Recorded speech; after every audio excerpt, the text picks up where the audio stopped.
The hottest pop culture stories of the day, like Taylor Swift, an event nobody would have cared about, makes history. A little basketball game nobody would have seen thanks to Taylor Swift showing up courtside. Just kidding, guys. Don't at me. Also, there was some haters in the back. This is Hot to Go. I'm Brittany. I'm Mike. I'm Leah. The Knicks, they're playing in a game. This is for the actual title, right? It's the championships, yes. Yeah. They were leading 2-1 before last night's contest. The Spurs and the Knicks playing for the NBA championship. It's a best-of-7 series, and the Knicks were down 29 points last night at one point and came back to win. And that's what's funny is... Biggest comeback in NBA Finals history. Taylor Swift was dancing a lot when they were coming back, and everyone was saying, oh my God, she doesn't even understand what's happening. To which somebody said, no, you have to celebrate like there's a chance you're gonna come back. And it happened. The Tay voodoo of it all happened. Mm-hmm. It went down. Taylor Swift. She knows. She knows how to do this. She knew what was going to happen. She's also wearing, I don't think they're the exact same pants, but the similar style of pants. I think it's the same brand. I would like somebody to am I crazy? Because it looks like the same ones that she was wearing when...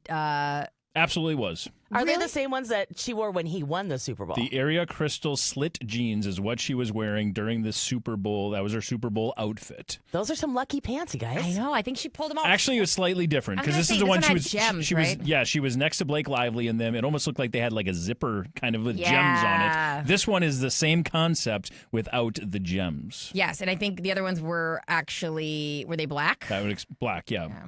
Area Crystal slit jeans. I mean, makes you wonder if I have a life. Rhinestones. Yeah, I was wondering that as well. So thank you.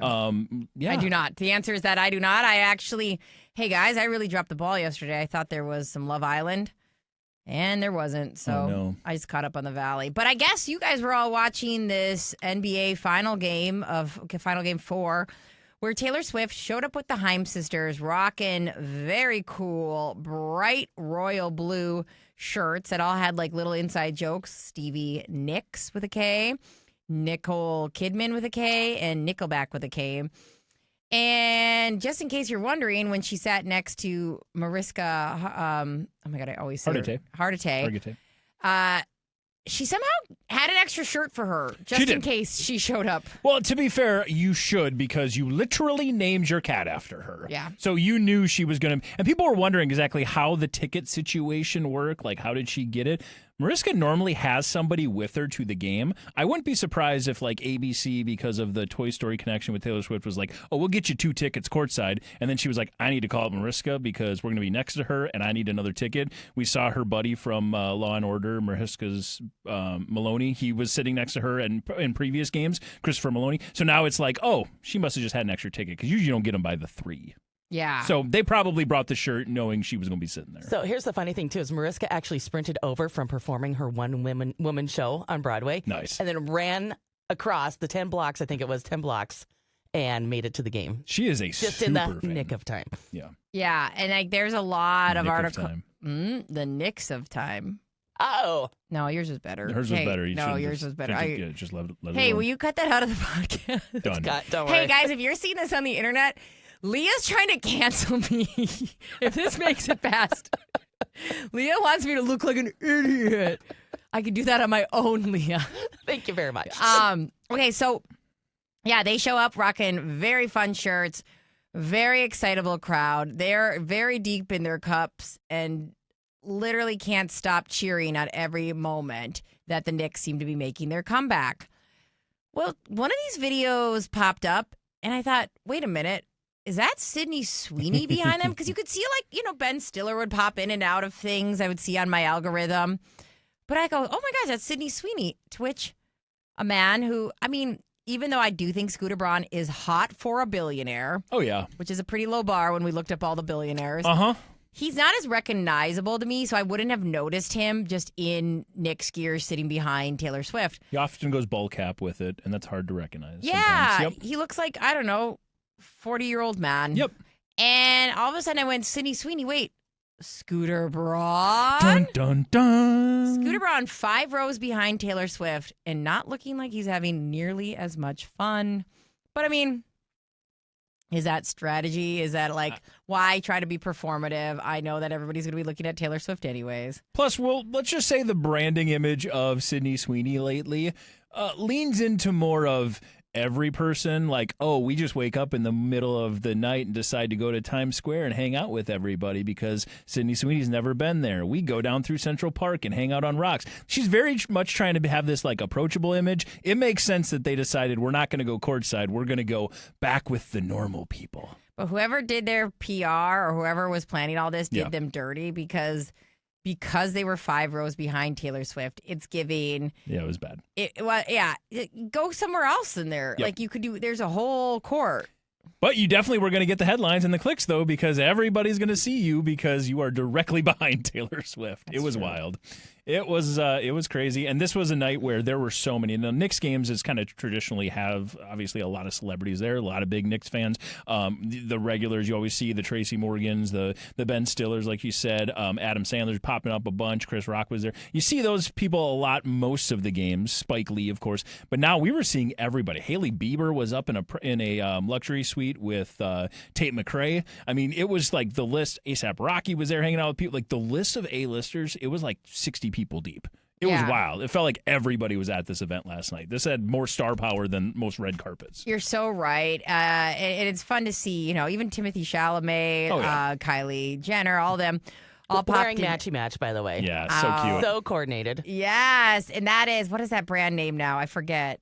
Oh my God! Is it like Rockin' Republic or it's kind of True Religion or something? It's kind of like True Religion. It's called something Hearts, Chromed Hearts. I cannot believe I remember that. It was totally giving like early 2000s youth pastor vibes. Chromed Hearts were really popular in the 2000s, and now you have to buy a lot of it vintage. You can buy new stuff from Chromed Hearts, but it's totally Ed Hardy, absolutely Von True Dutch. Religion, abso-freaking-lutely. And to be fair, this was totally my era at one point in time in history. I can't even deny that.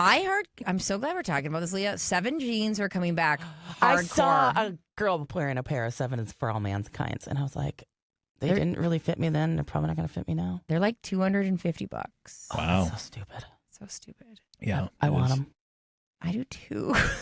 Well, you mentioned the fact that Kylie Jenner was there, and one of the big moments everybody was talking about is the fact that Taylor Swift and Kylie, they had a moment. They had a little hug at the end of the game. Now, just to clear it up, if you're just seeing the headlines, you're just hearing this right now, it very much was, hey, we're celebrating, we're all walking around on the court, and it felt like, a couple of friend groups started to work their way over.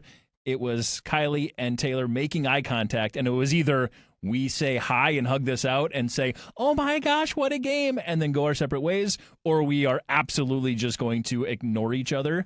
And they chose the first route because that's exactly what they did. They hugged each other, said, oh, what a game, and then they went their separate ways. It's a smart move. Yeah. It's a smart move. Anything else? Also, you're just reactionary, and they're not idiots. Yeah. You hug. You know how often that when I don't want to interact with somebody, you'll see me give them a hug and walk away because then you go, I did my thing. She hugs me all the time in public. Like Leah comes up, I hug her quick, and I go, gotta go do this thing. Yep. But at the end of the day, people saw that I hugged you, even though you are trying to sabotage me and you definitely left that one thing in the clip. If you're watching this video and it's still in here, my dumb joke, my second tap, please put in the comments that Leah's trying to sabotage my career. So that was the big night. Again, a bunch of celebrities there, a lot of big moments. There was also a quote, and we're going to say quote, but hot mic moment. That's what everybody was saying. And if you saw this on social media, you may have noticed that one of the Knicks radio broadcasters, this is the color commentator for their radio side of things, her name is Monica McNutt, and she went ahead and said, as they were panning through the crowd, and clearly they were at a break. This is the part where I just want to clear up. This is not a hot mic moment. This isn't like they were in the middle of their broadcast and decided to start commenting on Taylor Swift. They were in a commercial break. The play-by-play guy was like, I read that Taylor was here. And Monica's like, yeah, I think, she's right down there. I don't see her. Where is she? In the blue, right down there. And then he grabs his phone. I got to get a picture for my wife. And while he's doing that, Monica says, she's not a Knicks fan. Get her out of here, girl. Or get out of here, girl, is what she said. and everyone ran with it, and everybody had a field day with that, and obviously just completely ripped her apart. Because if you don't know, this is the other part we have to clear up for everybody. She's been rocking Knicks gear for like 2 decades. Yeah. This has been something that Taylor Swift has been a Knicks fan for a very long time. She even mentioned it in her, quote-unquote apology. Monica did mention, she was cheering for the team during like the Amari Stoudemire years, and those were bad years. So if you were a fan back then, you've been along for the ride, is what she kind of said. Now, she didn't full out apologize. Yeah. But she did after she saw everything that happened. TMZ Sports caught up with Monica and said, hey, do you have anything to say? And I think her quote was, yeah, I guess if I'm wrong, I will apologize. And I guess I was wrong. She was a fan, or has been a fan. Yeah, it was like, I will apologize if I'm proven wrong, which I was proven wrong. You're bad at apologizing. I have dated so many men that are like that. You know what's really hot? Apologizing well. Yeah. Literally, it's so freaking hot. I have this one friend, whenever he does anything wrong, I'm like, hey, I didn't like that. He's like, oh my God, I'm really sorry. What? Dick me now. Like, what? What? It's so great. It feels good too. I'm like, I don't know why everyone's so scared. I'm constantly saying sorry because I am. I screw up all the time. Like, it is such a good feeling. This is giving Real Housewives where they're like, if I say sorry, people have this mindset. Like, if I say sorry, that means like I am totally in the wrong. And it's like, here's a fun fact. If you hit somebody with your car, there's no law that says that you saying sorry will make you be liable. Sure. I asked because this one lady who hit me with her car and she wouldn't acknowledge it. I was like, why you're being so weird? I'm like, why don't you say sorry? And she's like, and you could tell somebody had told her that. That's not how life works. Yeah. No, not at all. So again, you can say sorry, lady. You can apologize, and that is exactly not quite what this Monica did. Or don't even acknowledge it. Well, like you had a bad moment or whatever. You set up this paparazzi thing. This is true. Like, she was coming out of a building and they jumped up and they just started asking her a bunch of questions immediately. But she knew she needed to make a public apology or at least explain herself. And she did. She went on to say, hey, I just did a piece on the Knicks and all the celebrities that always show up on Celebrity Row. And Taylor hasn't been here for 2 years. So in my mind, I was like, she isn't a true Knicks fan. She hasn't been to a game in 2 years. I get where she's coming from that standpoint. And also, this is not something that happened on the air. This is something that her and her play-by-play and producer person are all talking about together during a break. It was a real throwaway comment. It was. Like, I would say something like this and not think twice about it. But I also think it's very interesting. More of like, because I know I do this stuff all the time. Would you care if a guy celebrity who's not a Knicks fan was sitting there? You probably wouldn't note it as much. And I get it. Like, Taylor Swift is the freaking lightning rod of like, she just likes wearing the colors or the outfits. But it's just kind of like, I don't know. I think there's not really an apology needed. It's more of like I kind of got to check myself, especially with I hate gatekeeping. Yeah. It'd be like if somebody all of a sudden was like, I want to like Taylor Swift. I've been talking crap about it for years. I'd be pumped for you. This falls into the dads, Brads, and Chads of it all once again, where we heard this in the NFL. Like, I don't want her around my game. This is what I want to watch. This is giving the same thing. I don't want her around my Knicks team. I've been rooting for them since they were bad. And it's like, okay, calm down. Somebody else who's also not in any way, shape, or form ready to apologize is Charles Barkley. You may remember Charles Barkley had some comments that got him a little hot water on a few tabloids. I wouldn't even say it got him in that much hot water on social media. Some people had a problem with it. I would even say this might fall in the realm of the story of it having backlash was more accurate than the actual backlash. Correct. If you don't remember, Cardi B was performing the halftime show of Game 3. So this is the game prior to the one last night. And she was out there, and her curvy figure was on display, as this article says. And as Brittany mentioned earlier, her boobs were there. They were full on out. They were full on out. And she was performing, doing the thing, at which point the halftime show got done, and a guy who's paid to add, again, he's a color commentator, he's an analyst, he's supposed to add a little flair to what the play-by-play guys are doing and what the straight men are doing, like the straight guys from a broadcast standpoint, what they're doing. He's supposed to add a little flavor. He basically said, Cardi B's? Man, after that performance, she should be Cardi D's. Again, stupid throwaway dad joke. It really kind of little more like your dad who had a couple drinks. Exactly. That's kind of like the creepy uncle jokes. There you go. We'll take that. Yes. We'll take that. Again, nothing too harmful, I don't believe, and I don't think he was asked about it though on the Dan Patrick show, and he basically said, "Well, first off, management hasn't talked to me about it," which I actually don't know if that's true. I believe that 100%. There's no world where a company that big hasn't been like, hey, just a heads up, there's some backlash around this. But I believe that he wants to say that. But I don't believe that there was real backlash behind it. I think we saw a Page 6 article that wanted to say he made a very what's the word they use, like off color? Yeah, obscene. An obscene comment is the word that they use. I believe that got some legs. I don't even know if they talked to him. Yeah, I think they talked to him. I would bet they didn't, but that's fine. Yeah, right. But what they did say is he's like, it doesn't matter. But what he said is, all I'll say is if they want to fire me, ESPN can fire me. I got 6 or 7 years left on my contract, and I know that ain't going to end the contract. So if they want to let me go and I can just go play golf and live my life and cash those checks, go for it. Listen, we should all have this mindset. Yeah. I know that I do, and I don't have financial ability to back it. I have this mindset. If I'm not the right person, you should probably fire me. That's like how I live my life, which terrifies people. But I'm like, you can't death grip to stuff. If Charles Barkley's like, listen, if that is the thing that you go, that's too far, whatever, I'm probably going to take it farther. I'm probably going to do something dumber. I'm not your person. To be fair, last night he, after the game, called the Spurs the dumbest basketball team in the history of civilization and basically said they managed it so stupid and dropped a bunch of words that I'm just not even going to repeat here. That's what he gets paid for. Yeah. It's literally what his job is. So I don't know. I don't think there's an issue with it. And again, I don't think he's going to be apologizing for it anytime soon. No. Nor did he in this article. He definitely didn't. Two people didn't. Well, our stories are two people who did not apologize. Did not apologize, but it was a big night last night. And just for anybody who wants a little wrap a bow on this, I just want to let you fill you in. And again, it's a best out of 7 series. The New York Knicks have a 3-1 lead. They go to San Antonio to play a game. I believe it's either tomorrow night or the next night. If they lose that game, then they would go back to New York and we would get another one of these star-studded affairs. So we're kind of hoping they lose the next game because it would be fun. At least I am. It's hot to blow. At this point, we head on over to Mike Ganger, our blind item expert. What secret on the internet might be the next to blow? Well, we've got a celebrity who's back. He's making his return. We are talking about Armie Hammer. I don't need him to come back. The guy who had to sell his truck. Wait, the guy that was doing tourist tours? And maybe a cannibal? Hey, maybe we should have led with that.